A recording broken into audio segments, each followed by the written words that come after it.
तुम्ही तर काही विचारूच नका, एवढी चमचमीत भाजी आज बनवायची आहे. व्हिडिओ लय फास्ट झालाय माहिती आहे मला, पण काय एका मिनिटात बसवायचा होता म्हणून मग काहीतरी गडबड करावी लागली. असो, तुम्ही टेन्शन घेऊ नका, मी सांगते तसं तसं करा. कढईमध्ये तेल घालायचं, जिरं घालायचं, बारीक चिरलेला कांदा, बारीक चिरलेला टोमॅटो, आलं लसूण पेस्ट, मीठ घालून छान परतून घ्यायचं. नंतर ताज्या ताज्या वाटाण्याचा गोलदाणा घालायचा आहे, चांगले परतून वाफ काढून घ्यायची. जगभरातले मसाले घालायचे, मसाले चांगले परतून घ्यायचे. नंतर याच्यामध्ये फ्लावर आणि बटाटा चिरून घालायचा आहे. सगळं कसं चांगलं मिक्स करून घ्यायचं. वाटीभरच पाणी घालायचं, जास्त पाणी घालायचं नाही, नाहीतर सरळ पावभाजी झालीच म्हणून समजा.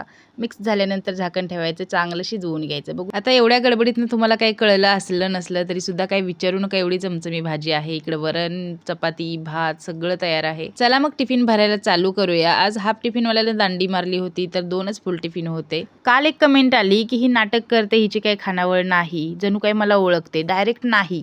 अरे यांच्यासारखे किती आले आणि गेले बिना कॉमन सेन्स वाले.